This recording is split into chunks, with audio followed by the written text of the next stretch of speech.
And we are live. Hello to all my BC Pod nerds out there. And welcome to another rendition of the Takedown Droop, your weekly TNA review show here at BC WrestlePod. I am El Jefe around these BC WrestlePod parts. And joining me, we have the whole entire crew this evening for TNA. Will, who is in the building. We got JT also in the building. And then we have Radio Free Will also in the building, virtually speaking, anyways. That's a large building. It is a very large building. Yeah, so we are here to review this week's episode of TNA and also do predictions for Emergence while also trying to stay away from the internet so we're not spoiled as well. So again, one of the downfalls of having a review show on Friday when TNA decides to put their pay-per-views on Friday as well. But apparently we're not missing much, as apparently the feed died, so that's going to be fun to watch later. TNA, I love you, but we talked about this. You got to get your production together. Like, what's happening? Anyways, so... And the funniest thing to me, I was talking to a friend about this, is they're working hard on it to make that happen so that they're more, like, marketable, I guess. But it's kind of having the opposite effect. It's a mess. Anyway. It really is. So I'm just like, TNA, I don't know what's going on with your pay-per-views this year, but sometimes y'all got to get... We told you, you cannot keep having these issues, but I digress. Before we get into the review proper, a little bit of housekeeping, if you will. All the things that we must get through before we start. Of course, if you like what you see on your screen, or even if you don't, that's okay. We love you anyways, and we welcome all types of comments and feedback. So if that is your thing, you can subscribe to our YouTube, follow us on Twitch or Kick, which one of those three platforms you prefer. You know what? Whatever is up to your speed. We are here for all of that. But we also understand that full-length reviews and live streams and all that good jazz is not necessarily for you because you might not have the time. And that is also okay because pride. And we also have our anti-fascism, anti-establishment, anti-everything that is messed up in this crazy planet that we live on. And part of those proceeds will be donated to the California Youth Immigration Justice Fund, which offers financial and legal assistance for kids, teens, and young adults that are dealing with any type of immigration issue. I'm going to let you fill in the blank for that one of whatever you might think it is. Now that we gotten that out of the way, let's just jump into it because we got a lot to do and so little time. So we are going to first review yesterday's episode of TNA and then make predictions for Emergence. So we begin our episode. Moose got attacked. Okay. Like, that's all I got for that one. I was just like, all right. Moose got attacked. The system check on him. They want their match now with First Class and, you know, Trick Williams. Now, commentary let us know that it was supposed to be the main event as we get into the match, but to which I say, maybe. But we know how y'all put things out of order sometimes, so it is what it is. I'm just like, guys, we already know that Moose is not going to win at Emergence. So why are we trying to do this angle of him getting attacked? I don't understand. Yeah, that's how we started the show. I was like, okay. Moose got hit, and the system got mad about it. And then we get into our first match, which was the system. So Johnny Dango Curtis, Eddie Edwards, and Brian Myers taking on our TNA World Champion, Trick Williams, and First Class, which is now AJ Francis, and Rich Homie Swan, as he is now going by. So we talked a little bit about last week. Happy to see Rich Swan back after his journey of getting clean and all that good stuff. This was all right. Like, I already knew where this was going for this one. I was like, okay, which builds into what we were going to get at Emergence tonight, which, you know, it's fine. But Radio, I'm gonna come to you first. What do we think of the sixth man? It was pretty good. I'll be honest. Any given member of the system has yet to really impress me as performers. I mean, they're all passable. They're all clocking into the solid B. But on the other hand, I'm a big dude. I've always liked my fellow big dudes in the ring. And honestly, I think AJ did a really good job in this match. So yeah, it was solid. Baller. JT, any additional thoughts? I mean, Trick's up to his tricky tricks, but outside of that, I kind of sort of saw how this was going to be. It was interesting because I didn't do the last week's episode. So seeing a new face on First Class kind of threw me a little bit. But yeah, as long as AJ's there, I'm like, we're good. Sweet. And finally, Papa Oso.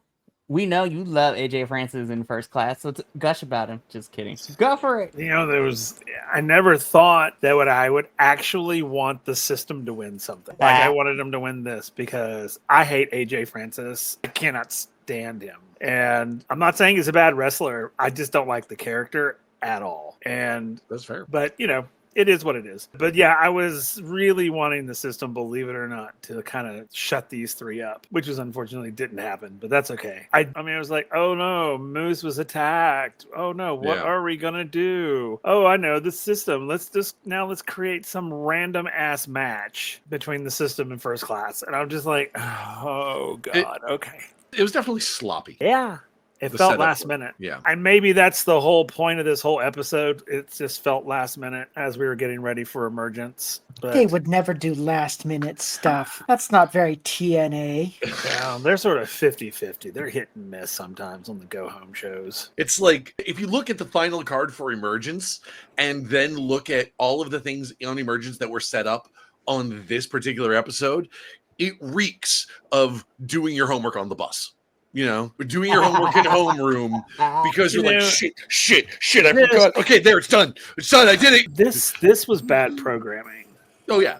100%. This whole episode should have been last week, and they shouldn't have had an episode this week. They should have just It done really should have. Like, oh my goodness. Again, I agree with you, Papa. Also, the fact that half the time with these, especially with the, I don't want to say the B-level pay-per-views that aren't the big four for TNA, it is usually hit or miss with the go-home shows. All I have to say is that we're done with the build for Emergence. Emergence is happening tonight at the time of this recording. Oh, it already happened. Yeah, it happened. It's over.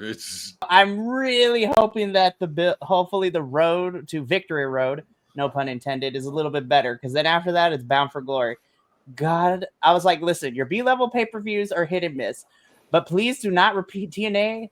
Bring it in really quickly. Do not make the build to Bound for Glory doo-doo. Agreed. Yep. But we've seen it in the past. We've seen some crappy go home shows. We've been saying for the last couple of weeks that, like, and I know part of the problem is the size of TNA's roster. It's that, like, so many of these matches feel like, yeah, we had this match last week. You know, there's nothing new to it. Nothing is changing. Nothing is advancing. And one thing that I've noticed sort of overall, and I think this is a symptom of TNA's limited roster, is this, whoever is like their writing team, their production team, desperately wants to have their cake and eat it too. And on that level, they are afraid to pull the trigger to make someone a capital B bad guy or capital G good guy. You know, like a real true babyface, a real true heel. You see it with the system right now. Like the system, they've been heels for months and months now, and now they're feuding with First Class. So is this a face turn? And it doesn't seem to be like, they're not really like pulling the trigger on a face turn. The only reason they're considered baby faces is because they're not heels, you know? And there's a big difference in that, you know, there's a big difference. And I'm not saying that every wrestling promotion has to be as black and white as heel versus face. You got to create some heat for these feuds. Like, even, well, I'll be honest, like watching like the little bit of Emergence that I watched a couple hours ago, like there was at least one match that I watched there. I'm like, why is this match happening? It's not for a title. It's not, these two haven't been feuding that I've been aware of. So why is this happening? You know, I have a hot take. Please do. I think if none of these matches in this episode happened tonight, I don't think we would have been any sadder. Yeah. Honestly, I'm gonna be so for real. As of last week when we had the card, I was like, you know what? I'm okay with like 7 matches on the main card. I was like, what we had last week, I was fine. It made sense. And then when we added, when we get to it, we added 1 on the countdown, 2 on the main card. And I'm just like, why? It's like so like, and I've been trying to like approach this on a business level, and I'm wondering if there's a certain level with TNA, especially because, and so much of the buildup to those pay-per-views is just like, it's the same thing over and over again. We like there's been barely any plot development from Slammiversary to Emergence. Like the big thing here is that Casey Navarro is injured and Rich Homie Swan is back for First Class. That's the only major change. And I'm to me, there's a certain degree that's like, you could, if TNA could probably save a ton of money if they only did pay-per-view and basically let their performers be free agents and promote it the same way companies like GCW and JCW and Fourth Rope and like these guys, like they hype up the big shows, but they're performers are free to go out to the indies. They're free to go find work wherever they can. It would be a win-win situation for all of them. So they're not stuck just sort of perpetuating this, stale narrative over and over again. And they're still able to hit these big shows of like, and you can get a bit of a hype package for like when on the introduction to Emergence of like, oh, at Slammiversary, this big thing happened, and now this guy wants revenge at Emergence. Like, and I know once again, I know that they're trying to beef themselves up.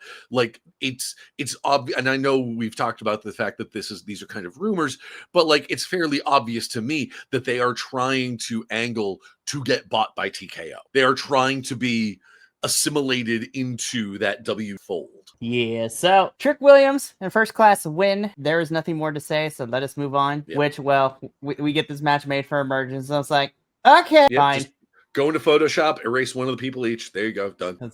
So this was a match I actually liked. We got a tag team match next. Danny Luna and Indy Hartwell versus Mila Grace and Harley Hudson. I love our new girls. Fantastic. I didn't mind this match. I actually really, really enjoyed it. Until we got to the end. I was like, ooh, okay, we get a new feud for Indy. And it's on the countdown show for Emergence. Damn it. Like, we had to get there somewhere, but we couldn't have. Anywho. And this is the one. It's like, okay, our pay-per-view is tomorrow, guys, and we need a feud for Indy. What do we have? Well, shit. Like, can we get Tessa? Nope. She just does a reverse Homer out of the bushes and then just... Yeah. Exactly. So, and that's the thing that pisses me off too, is that that Rosemary is the one that's going to get buried for this, is because I like her a lot. Like I am a sucker for my creepy bitches. Okay, it's like I love Rosemary. I love Abaddon. I love Tekla and Sky Blue and Julia Hart over in AEW. Like it's like, and I desperately want Abaddon to come to TNA so that she can tag team with Rosemary.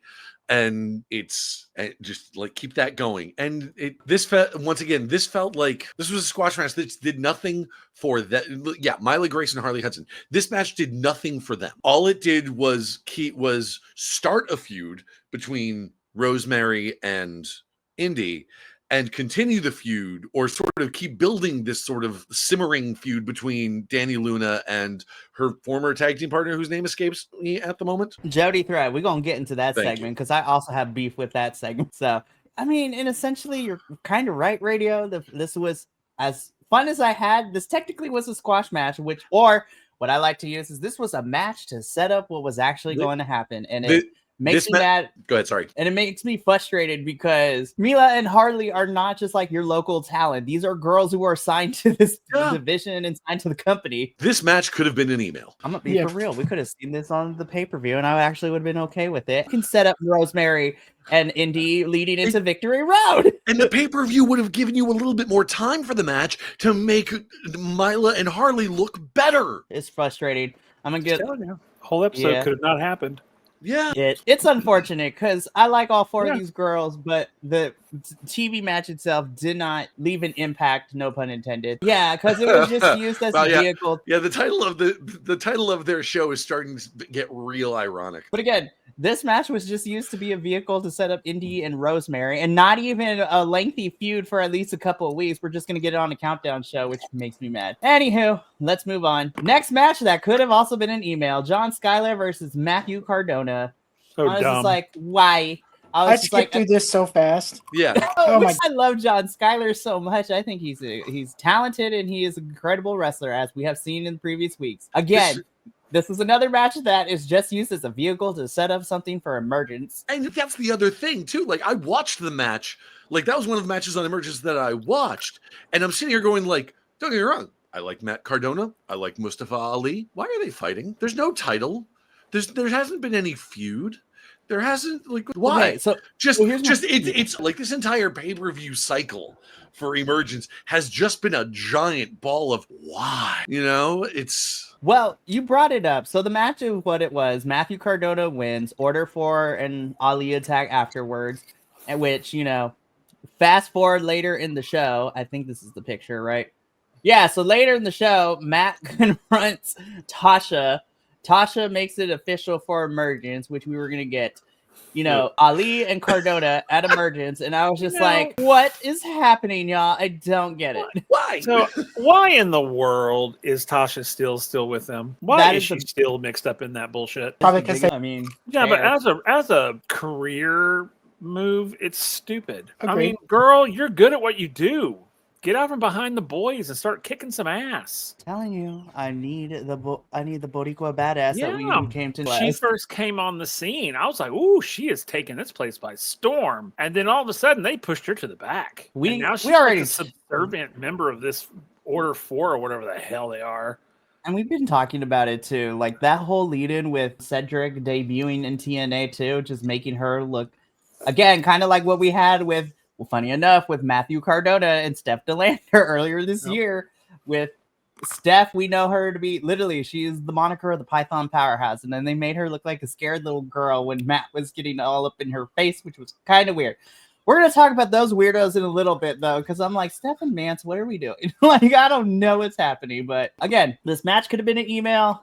It sets up Ali and Cardona. And my biggest question is, so Ali and Joe Hendry have been feuding. Why did we not get something between those two at Emergence? I was like, what is happening right now? I literally don't care about the Ali Cardona. I literally don't care. There's not it's nothing. No, I know. I figured as much. I just And it's not only well, and just to build off what you said, like it's like you don't care. They haven't given us a reason to care. Nope. That's what I'm saying. I just don't care. I was just like, oh, okay, moving on. Yeah. Like seriously, it was just like, and moving on. Man, it's been a long time since I have been this disappointed in TNA. Which is saying a lot because we had some very questionable moments last year really, too. I was like, yeah, this one's. Was it around the same time? Is this like a thing? You know what? We were joking a little bit last week, but for real though, and Papa also can attest to this as he's been covering this with me for the last 2 years. It's after Slammiversary and before Bound for Glory that TNA always finds itself in this weird funk. It goes up and down. And like over the years, TNA has always found these weird moments that basically remind everyone, hey guys, we're still here.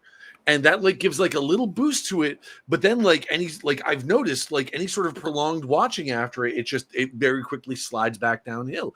You saw it when Hogan came in, the broken Matt Hardy. You saw it with Joe Hendry.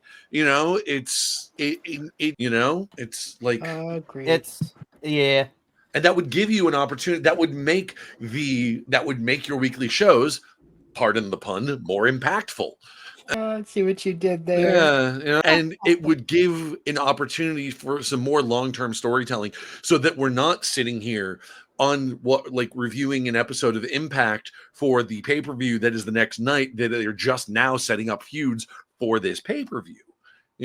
Yeah, this Emergence has had some weird setups for some matches that could have been an email or could have been reserved for TV instead of a pay-per-view slot. Just like this one, because I have no clue what we're doing either. I was like, listen, I know Jody Threat and Danny Luna Spitfire is no longer a tag team because that was the condition if they lost to regain the titles. But like all of a sudden they're like at each other's throats, kind of. I was like, when did this development happen? Like, what is going on? I was just like, meanwhile, Indy is in the background getting checked out from getting, mystified by Rosemary. And so we have Jody and Danny kind of not yelling at each other, but like Danny's like, why are you here? I was like, what is this drama? I don't understand how we got here. We fast forward some plot development. Yeah. I was like, what is this? Is definitely one of those, did I miss an episode kind of things, like previously on The Young and the Restless. Wait. When did that happen? I'm just like, okay. This happens every year. It's so frustrating. I mean, honestly, Mikey, this is like a repeat of last year, unfortunately. I'm like, y'all, we got to stop repeating cycles and storylines in any wrestling promotion. I know you have your go-tos, but like, come on now. I would be fine if Jody and Danny were feuding if we saw some development post-breakup of how we got here. We did not. So now, am I here for Jody and Danny later? Yes. But so far, we have fast forward to the plot development to get to like chapter 2.5 I was like, where was chapter 0 and 1 and 2? There was no rising action to get to this conflict point. This ended with these two separated and then Indy still getting checked out. I was like, okay. So we move on. Normally, I don't put NXT stuff, but I kind of have to because it has to relate to TNA because this week has been a doozy for TNA. So past Tuesday, Heat Wave is coming up very soon for NXT. It's their next pay-per-view. The Fatal Influence girls, JC and Fallon, had a tag team match with Lola Vice and Kalani Jordan. Really fun match. Very happy that Lola and Kalani won. Kalani pinned JC, so that probably screams she's going to get an NXT championship match. The reason I put this little picture here is because JC had a very busy week. Because not only did she and Fatal Influence lose their tag team match on NXT this past Tuesday, but we also had Ash by Elegance and Masha Slamovich in the crowd watching this go down as well. Side note, shout out to the Kilt Man, one of our podcast hosts behind Ash by Elegance in this picture. He was there at the live taping this past Tuesday. So he had a great time. It was fun. I was like, yes. But the reason I bring this up is because later in the episode, Papa Oso, you and I talked about this. Ava, our general manager at NXT, was like, okay, so not only are we getting a 6-woman tag team match next week on NXT between Fatal Influence and the Elegance brand. So the 3 Elegance girls will be on NXT in Philly this Tuesday. But at Heatwave, we're getting a triple threat where JC has to defend the TNA Knockouts World Championship is being defended at Heatwave in 2 weeks. Yes, that was a lot to say because there's way too many stories that I need to follow now that with NXT and TNA. And I'm just like, so Ash is gonna get pinned. Okay, I can see where this is going. At least I hope, because if Masha gets pinned, I don't know what we're doing. Writing. Yeah, radio. That's I see. bullshit. I mean, you're absolutely right. I'm not laughing at you. I'm laughing with you because I agree. This is okay. Look. I get it. She's an NXT person first and foremost. On a show that is struggling to get quality matches, is going to your feelings two are of them. valid. 2 of them.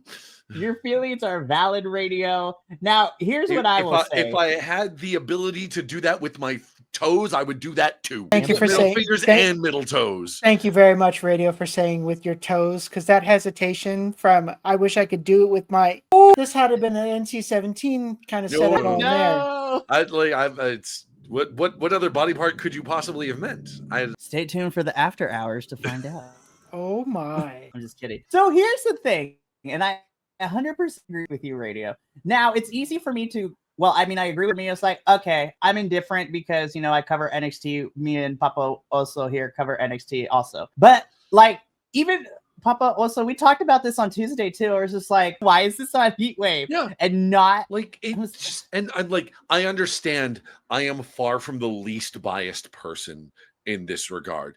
Because... frankly, I can't stand WWE. It has gone from simple, I just prefer other promotions, and over the past couple of weeks, I just fucking hate it. It's for multiple reasons. Logan and Jelly Roll. Logan Paul and Jelly Roll, frigging Brock Lesnar's return, fucking Triple H so proud of his visit to the White House. You mean Triple? Yeah, and also not to mention the this is not an independent observation of my own. This comes from numerous people I've seen on TikTok. Also, not for nothing, the very kind of blatantly obvious once you pointed out is the fact that Triple H clearly doesn't know or want to book black men. It's the fact that we had a New Day heel turn and then did fuck all with it. Oh my god, when they were tag champs and into Mania, I was just like doing nobody no favor. So like I said, it's not gotten to the point where I just fucking hate WWE. So when the fact that they keep assimilating shit like this, sorry, Will, you're trying to say something. No, I'm just to kind of go with what your guys are saying. Can we sever this, whatever the fuck this is, between them and WWE? Please. Because ever since TNA has mixed with them, TNA's quality is starting to fall. Sure. Because it's one-sided.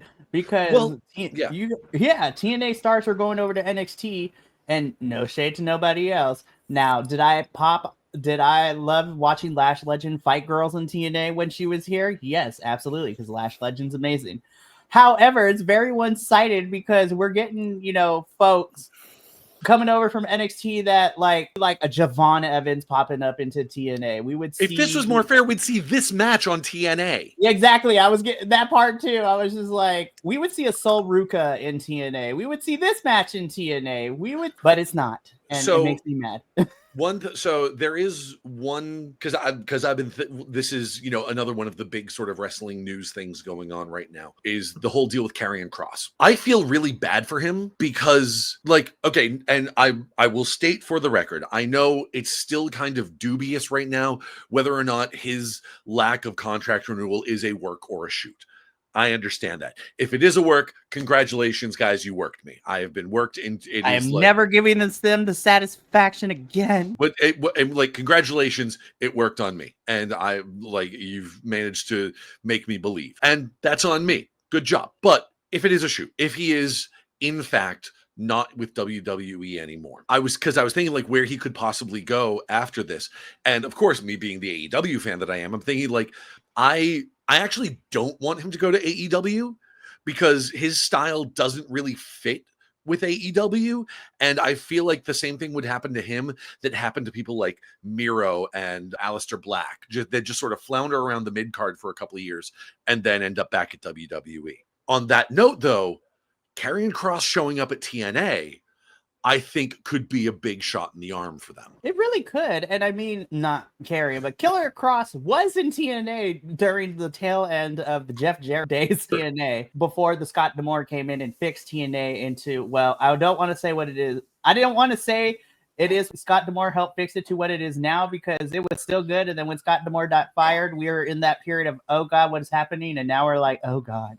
Anywho, but this match is happening at Heatwave. I'm still going to watch it because we cover NXT, but I absolutely agree with all points here. Honestly, this could have been at Emergence. We could have had this at Emergence, take out a couple of the matches that we are getting for Emergence and put this one in. But we move on. I have nothing else. Also, Gia, love you, girl. Whenever you fight Tessa, it's going to be amazing. Beat her ass. Moving on. Oh, yeah, I forgot. This was a match that made on the countdown because of this. I was like, cool. Yep. Wish that we could have built this out a little bit, but whatever. Someone finished their homework in homeroom. Yeah. So mad at you. We were fine with the card that we ended with last week. And then you had to add matches that don't need to be there. Y'all are some freaks. I love you, but y'all are some freaks. These two have been suspended, but I was like, they're going to cause chaos later. I'm smelling it right now. Well, is that what you're smelling? And whatever's left over from Santino's office last week. JT, you missed the whole entire thing. These two were knocking boots in Santino's office. It was a whole segment. It was wild. Okay. Oh my goodness. Yeah. Dang. So Steph and Mance are suspended, aka they're probably gonna go do some independent dates for a little bit and then come back to TNA. So I'm like, Mance has got a couple of GCW dates coming up, so that's gonna be interesting. So yeah. There's nothing more for this. Again, I hate it. I'm not even gonna say anything. Mike Santana wins, but Papa Oso, it is now time for him to get on the block and his soapbox and talk about everything. Because I am sick and tired. I am sick and tired of Eric Young and the Northern Armory. They need to be done. I'm done. I didn't even watch this match. I knew it was going to happen. I knew Mike was going to win because I can't stand Eric Young right now. And I think that the boys in the Northern Armory need to get away from him and become their own thing. I'm tired of this. It needs to go. It should have gone away when Josh Alexander went away. But they have been trying to hang on to this. And they need to talk to wardrobe and get better wardrobe if they're going to do what they're going to do. Because I don't know what the hell they were wearing when they came in. Looked like gunnies. I was like, what in the ski mask the slump god is this? What is this? Literally, it looked like, oh, we have no budget, so let's just pull some shit out of the trash, because that's exactly what it looked like. Every time they come out looking like this, I was just like, oh God, I'm about to see some people on the next year's XL freshman hip hop list will be looking like this. It was like, oh no. And this match was unnecessary. Yeah, I'm gonna be so for real. I also hate these masks for that too. I was just like, oof. I think the funniest thing about this, honestly, Eric Young is hilarious in the worst possible way. And he's trying to start shit with everyone and no one is biting. Someone will be like walking backstage is like, oh yeah, I'm gonna get some water at catering, or I'm gonna stand here grabbing a snack, and Eric Young will walk up and be like, you're having a snack, huh? Just like they snacked on our TNA titles. It's like, but like, dude, no one wants to fight you. Nobody wants you against them in the ring. Just No, like go away. It's like, okay, so hear me you're out, being right? a creep. Like Eric Young has been spouting this crazy nonsense for the last couple of weeks of how like Mike and Joe have been failures to TNA for letting an NXT star with the championship. I'm like, Eric Young, you be talking about this. I need you to go knock through NXT's doors, start causing some havoc over there, and that'd be kind of fun.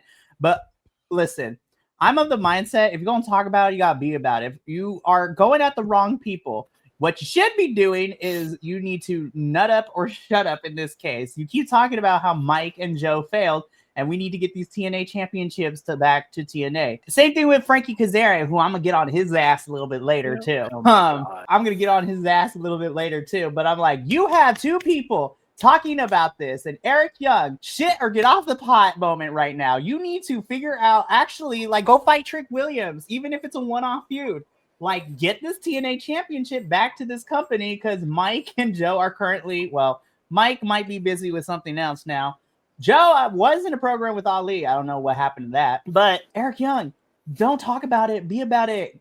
Put your big boy pants on and start knocking down the doors. Because he's too busy being the trailer park Josh Alexander right now. Ooh, but you're right. Ooh. Somebody decided he was too elite for that shit. Oh, shit. Eric, like, it's been a rough year. Like, we have gone through ups and downs. No Simon Miller. But, my God, I know you like to play the good soldier, and you've been here forever. And I love you. Yeah. But I need you to figure out what we're doing or say no. Which I know is not a great thing when it comes to telling creative teams no, because then you might not be on television like anymore. But still, I want, especially coming from, since Joe Hendry's whole thing is that he's all like positivity and motivation and stuff like that. Like, I just want it to like break down. It's like, Eric, you want the title back? Go fucking get it. Like, you keep blaming us. What the fuck are you doing? Right. And that's like, this is what I feel. And I get everybody is heels, but like, you are mad at the wrong people. Who you need to be mad at, men's division, is, y'all need to figure out how you're going to jump trick every chance you get. Like, make this man paranoid. And for the knockouts division, girls, yours is not as egregious, but you cannot be having fatal influence coming in and causing havoc like they do. I was like, y'all need to get it together. Masha needs to lead a rebellion of some sort, take girls over, start beating bitches up, and then call it a day. And I don't know.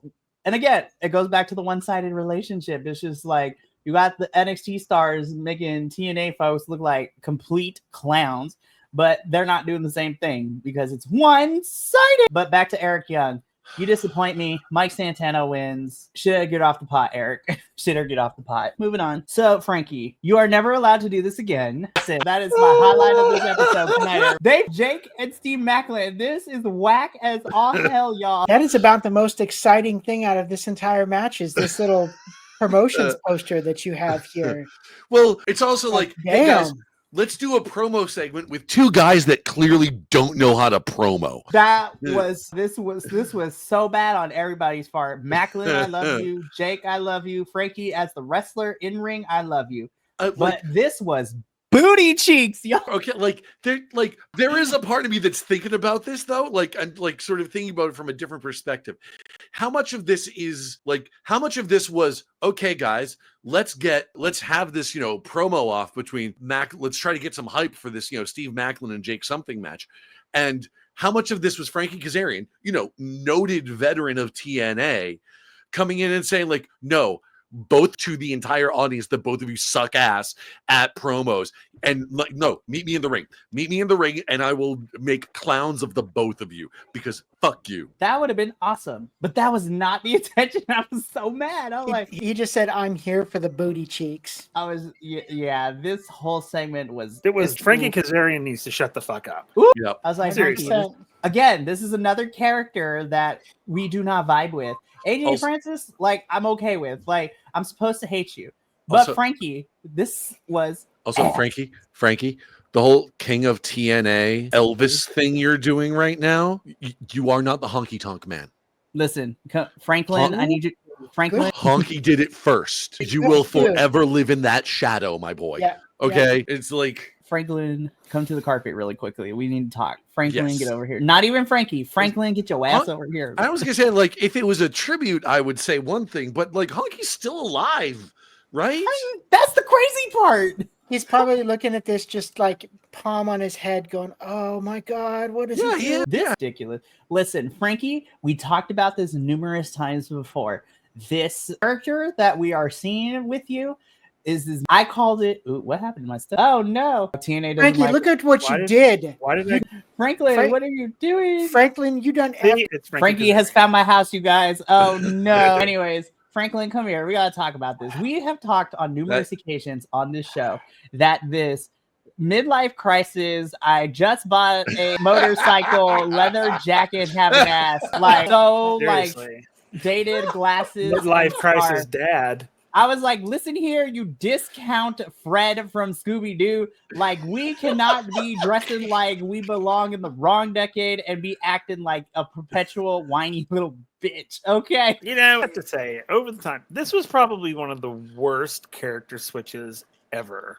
Oh, this is so bad. I mean, from what he was when him and Eddie Edwards with Eddie their, Edwards, like, thank you. I was like, forever my feud brain. that When did we were not having need their to go that feud, long. I was like, okay, I was kind of liking that Frankie. I mean, I thought he was a little bit of a wuss, but he was a good guy and he was doing his thing. But then this happened out of nowhere. He suddenly was this, and it was like, and then it's just gotten steadily worse. I mean, he gets really, really close to lines that I'm just like, dude, step away from the line. I don't know what's going on with you, Franklin.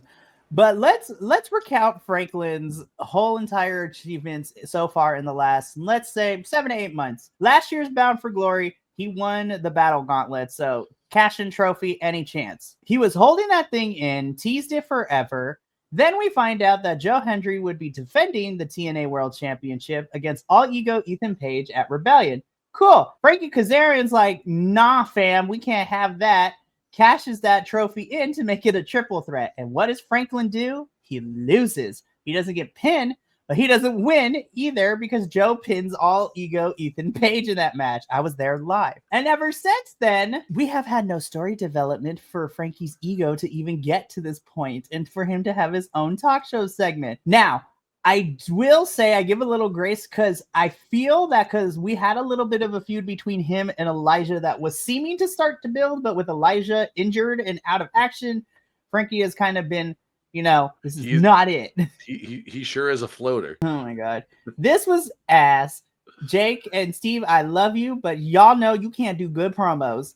I love you both, but just, it's like one of those is like, shh, don't talk. Well, the whole segment, all I could do is watch, you know, Macklin's mouth move or not move. A gigantic. Get him a red mask, and Macklin can turn into the Crimson Chin real easily. I mean, look at him in the picture. Look how big that mouth is. It's huge. That's like a mouth out of One Piece. I mean, he could freaking swallow the other two. I was just like, good God. It's kind of crazy because you look at this picture that's up here, and at first he kind of reminded me, like the two background shots, remind me of like a Temu version of like Michael Keaton and Michael Madsen between the two. And then now I'm looking at it, and you guys were talking about this, and I'm like, wow, now the one on the left just kind of reminds me of like if they were to cast Duke Nukem, that would be the face right there. Oh my God. That's a lot of words. Too bad I'm not reading. Oh my God, that's Steve Macklin's voice in my head now.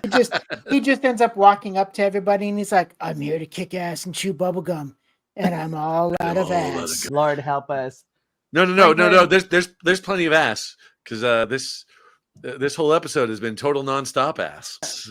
This episode was whack. It was. This was the only silver lining for me, and it sucks because I said that last week too. The main event was the only thing I truly enjoyed here. So we get champs versus challengers in a sense at Emergence. Leon Slater, the youngest in charge, teaming up with the Hardys, taking on the challengers. Well, their challengers at Emergence in the form of Cedric Alexander and the Rascals, which of course is Zachary Wentz and Myron Reed. Like this match, I just hated that this was the only thing I truly enjoyed this whole entire night. That wasn't.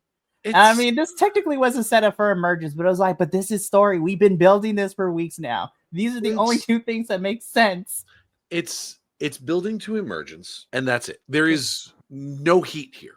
Again, it's babyface team versus babyface team, and the only thing that they're competing for is the title. They're not making it personal. You know, like, I mean, we all want to be able to say, like, look at this great guy and look at this other great guy. You need to make sure that you have great guys on both sides of the, you know, kayfabe aisle, you know, so that it's not just, you know, anytime you have a tag match, that means versus First Class or friggin' whoever. You know, it's like you need convincing and compelling characters on both sides, on like to make a satisfactory, to make a compelling product, to make a compelling show.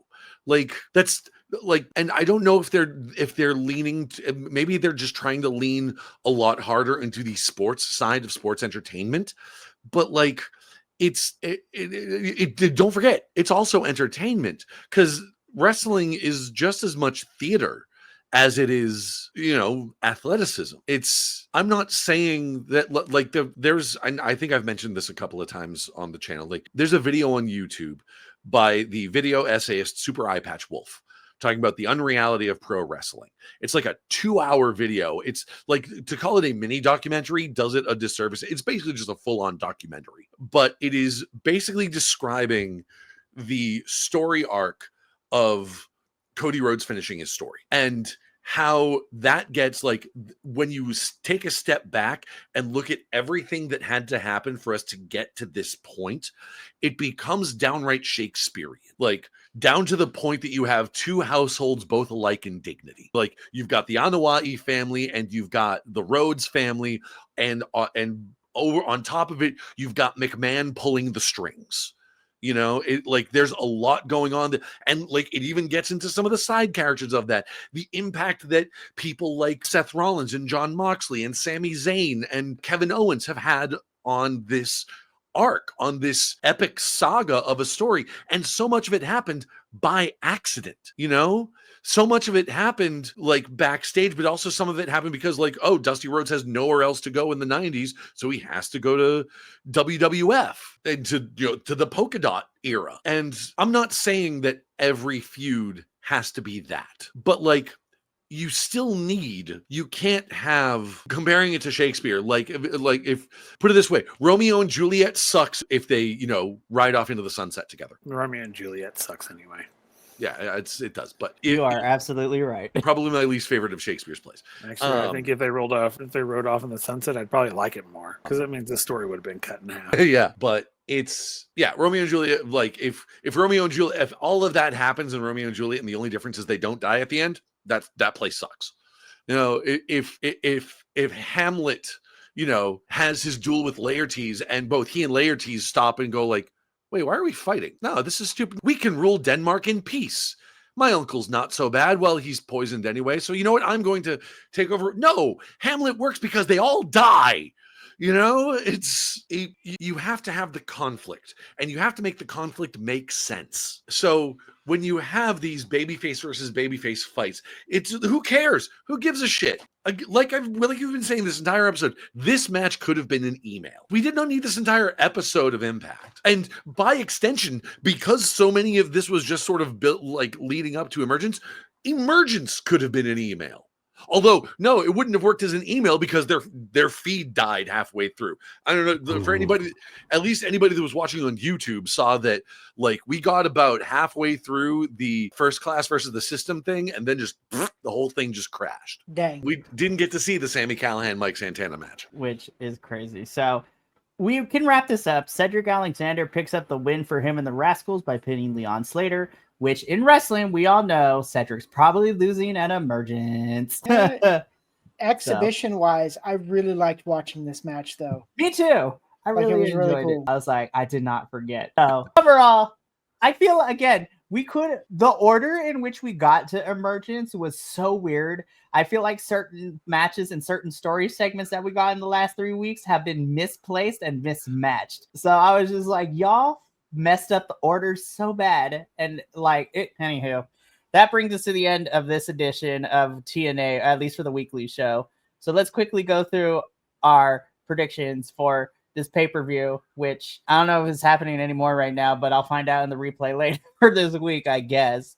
So let's get into it. We have 2 matches that are currently scheduled for the pre-show. So yes, who knows if the pre-show will be on YouTube afterwards, because if it went. So we have the hometown man taking on Ryan Nemeth, a feud that I forgot about until I started putting this together. I was like, oh yeah, this is a match that's happening on the Countdown show. I mean, spoiler alert, we all picked the hometown man, so I was like, to discuss. If he lost, that would have been like, that's another notch on TNA's shit bedpost. I was like, we can never have the fun characters actually win things. It makes me mad. Radio has his face. What do you have? You're just like, what? No. I'm how much of the stream they were able to get up and basically I'm looking to see who won matches and stuff. Spoiler alert. All right. I already put I already entered my answer, so it's not like I can change it now, but that's true. I would like to go on the record that I do not bully. I'm just kidding. Again, I hate these Friday pay-per-views and I feel so bad. I was just like, okay guys, here's the form this morning. Be like, do it. And then proceeded to check up on it hours later. Hey, did you do it? I hate that because it's like we can't discuss anything. I know. Because, it's like, oh, I've got to pick something really quick. But then we talk about it, and I'm like, oh, I should have gone that way instead of this because we talked about it. So that was the only reason. Because a lot of the things when I chose them, I was just like, okay, click, click, click, click, click, click. Yeah, so I think what I'm going to do for Victory Road is I won't do that. We will do official predictions on the go home, even if the episode is airing, and I'll still post it the next day, even so, because TNA, unlike other promotions, don't make cards or pictures for championships, like who wins and who loses. So I think for Victory Road, we'll just do it during the regular episode, and then we'll go from there. So I felt bad. I'm sorry. Anyways, but yeah, it was weird, especially when we got like 3 different matches added. So we all picked the hometown man. This was added literally to less than 24 hours before Emergence. Indy versus Rosemary. I ended up going with Indy as much as it hurts me to bet against Rosemary, but I was just like, girl has been off my television screen for weeks. And I don't know if TNA is going to do anything else with Rosemary. Sad. So yeah, JT and I went with Indy. Papa and Radio went with Rosemary for this one. And another match that we did not need for Emergence in the last 2 weeks, we could have put Joe Hendry instead of Matt Cardona. I was like, and we could have continued the feud that I thought we were getting, but apparently not. I don't care. It makes me sad to say, but I don't care. Yeah, no. Yeah. I don't even remember. I think I picked Matt Cardona just because I was like, you are the only person that went with Matt. The rest that of us sounds went about with right. Ali. I know he's gonna win. I know Ali's gonna win, but I'm like, I agree. I literally went eeny, meeny, miny, mo. I did watch this match. I don't remember who won. It was that unmemorable. I'm gonna be so for real. Like, we don't care honestly, about this build. The only thing that I do remember is because I remember mentally making a note of the joke in my head. Matt Cardona came out with wearing this like half a mask, and I'm like, aren't you the complete Matt Cardona? No, not. Why are you only wearing half a mask if you're the complete Matt Cardona? Listen, Matthew. Into that Vizard era. For Bleed. So that is where we stand for that. See, here's what I wish we didn't knew ahead of time, that this is Mike Santana versus Sami Callihan. The stipulation is Sami loses, he will retire from in-ring competition. Had we not gotten that tidbit, I would have been like, you know what, this can go either way. But because there's a retirement stipulation, I was like, oh yeah. And even so, I would still be picking Mike. I was like, there's no way you have Mike Santana losing here at Emergence. And that is where you all pick Mike Santana to win this one. Yeah. I was like, Sami, I love you, but I really wish we didn't know that this was going to be a retirement match. So, because I was just like, when you put that stipulation out there, it pretty much means that you're probably going to lose, unless you're other companies who pull that swerve out of nowhere for no reason. I'm looking at you, Billy Gunn. But anyways, another match that was added less than 24 hours, and I was just like, this was another emo because I didn't care. Yeah, funny enough, it's like one of those, what I've been saying, like, guys, are the system faces or heels? And are they only faces because they're facing heels? It's ridiculous. I was just like, pick a lane and stick with it. Either make them good guys or like can't do that. I can't. Like, I refuse. Well, here's the funny part of all this. So this was a 50-50 split between the 4 of us. JT and I went with First Class. Papa and Radio went with the System. Did I say System? Okay. I just couldn't. I couldn't, lesser of two evils. I just couldn't do it. I remember what I picked. Again, that's the tagline for Emergence, is like, I don't remember. This pay-per-view could have been an email. It really could. So again, not even because we got this at Rebellion too, because I was there live. We get another Fatal 4-Way for the TNA Knockouts World Tag Team Championships. We have NXT's Fatal Influence versus the champs of the Elegance brand versus the Inspiration versus Liang Li and Zaya Brookside. I just want the Inspiration to finally pick up a win, y'all. Like, I don't know why we brought them back to TNA if you ain't gonna let them win. But I picked, like, Radio, you and I picked the Inspiration. Papa also went with the Elegance brand, and JT went with Zaya Brookside and Liang Li. I can't go against my Elegance girls. I know. Thank God nobody picked Fatal Influence, because I was like, ha! But who knows? We live in crazy times, but I highly doubt they would let JC, Fallon, and Jasmine hold these tag team championships. No, they absolutely would. That's how you very slowly get TNA sort of subsumed into the omnivorous mass that is WWE. Which it's is just fair. like keep just sort of like eating their belts, just like, nope, this is ours now. This is on our show. Nope, and that's on our show. Oh, the X Division. That sounds 90s. Nope. The only thing that's given me a little bit of, what makes me believe that Fatal Influence doesn't have a chance is instead of it being Fallon and JC, it's Fallon and Jasmine. As Papa also knows, we love Jasmine. Between the three of them, she is always the one getting pinned, whether it's the tag team or the trios. So I was like, okay, I think we're fine. But nobody picked Fatal Influence, so we shall see. In the men's tag team division for the TNA World Tag Team Championships, we have the champs, the Hardys, versus the challengers of the Rascals. So it is a 3-1 split. Radio, you're the only one that picked the Rascals. The rest of us picked the Hardys. Feels pretty obvious to me. Like there's going to be a pay-per-view sometime between now and October where the Hardys lose the titles, because there is no way that last TLC match between the Hardys and the Dudleys is going to be for the belts. That is going to be an entirely exhibition match, because he's only coming out of retirement for that one match. There's no way that's going to build to a story. That's only going to be, it's going to be a one-off match. There's going to be no build to it. There's going to be no aftermath to it. And therefore, it cannot be a title match. And so then they're not going to put the Hardys on a major pay-per-view like Bound for Glory and not have them defend the belts. And frankly, I would rather have them lose the belts now so that they can rest up over the course of September. So for what promises to be a brutal match. It's going to be a car crash, and I'm here for it. Yeah. And like, so it's either this one or you said it's Victory Road next month? Yeah, so Victory Road is next in September. So thank God we still got a couple weeks. It's either going to be the Rascals winning it at Emergence tonight, which they may have already have or not. I don't know. That the feed died before this match happened, or this is the beginning of their feud, and it's going to build until they get to Victory Road, and they will win it there, so that the Hardys can spend the next month sort of building up to their match with the Dudleys, or not. It's TNA. Very true. Still should be a really fun match, though, because Hardys are fun to watch. The Rascals are fun. So we shall see what happens with all of this. Sorry, I don't know what. Papa, so you looked like you were going to say something there. No. It was nothing. Right. So next up for the TNA International Championship in a no countouts, no disqualification. I'm like, you could have just said anything goes, but whatever. We have our champion, Steve Macklin, Lockjaw McGraw over here, taking on Jake something. I think that mouth is wider than I've ever seen Sanji's go. Anywho, this was an easy choice. Everyone picked Macklin. I love Jake, but there is no way in hell after what we've seen the last couple of weeks. It was like, you don't deserve to take this title. You haven't done anything. No countouts, no disqualifications, and no interest whatsoever. Oh my God. I was just like, this build has been ass. Like, nobody cares, which makes me sad because I like Macklin and Jake, but at the same time, it's just like, y'all have not made me interested. So I was like, okay. I'm going to be so for real. This is the only match I'm hyped for. Like, I am hyped for this one. For the TNA X Division Championship, the youngest in charge, Leon Slater, defending his championship against Cedric Prime Alexander. We all went with Leon Slater. I was like, there is no Leon loses in his first title defense. There's no way they're giving him the belt and then just immediately making him lose it.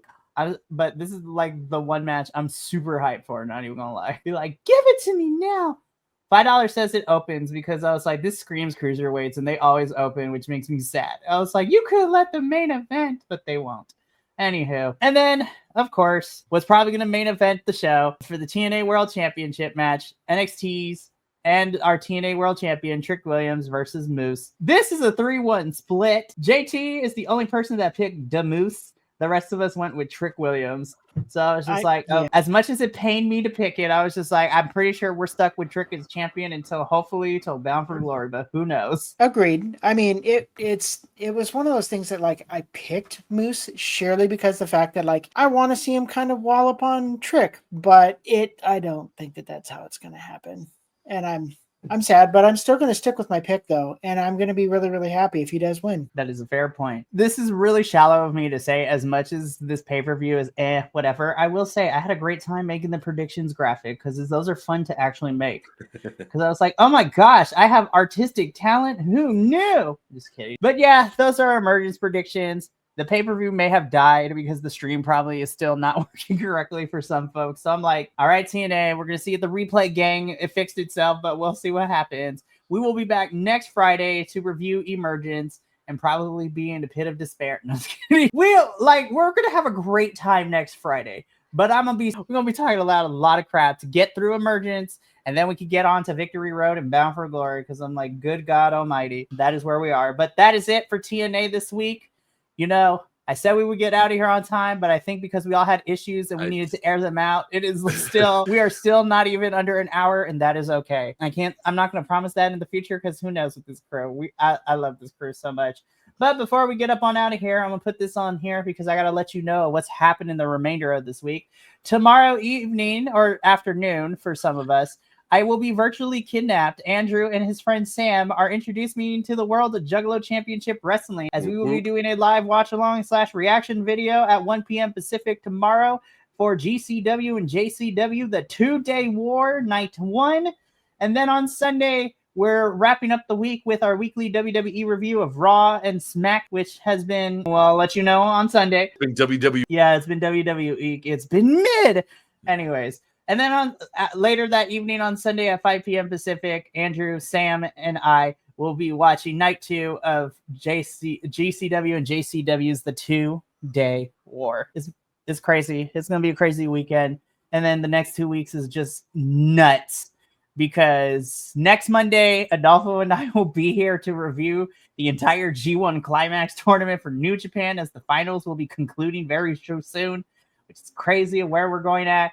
AEW's got Forbidden Door next weekend, which is wild to say too. I was just like, it is AEW Forbidden Door plus some New Japan stuff. I was just like, stupid Coldplay. The fact that, because we couldn't book it Forbidden Door when we normally do because Coldplay was having their concert. How dare they? But yeah, that's happening next week. We got Forbidden Door happening.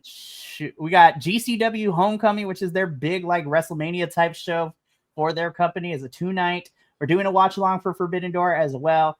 It is crazy. So yeah, come back for extra fun, but we got to get up on out of here because it's late for a lot of us. So I want to get these guys out of here. So that from all of us here at the Takedown Troop, as well as the rest of the BC Wrestle Pod family, remember, take care of yourself, love one another, stay Bi-Conic, and more importantly than anything, you always deserve to finish your story. We will catch you this weekend for more wrestling fun and action. But until then, this is El Jefe of BC WrestlePod signing off for the evening. And until next time, adios and peace. Too sweet me, bro. Thank you so much for tuning in to another Vibe Tribe production. What's going to happen next time? Well, you're going to have to tune in to find out. But until then, remember, take care of yourself, love one another, and as always, make sure that you keep the good times rolling. Thank you for being here, and we'll see you next time.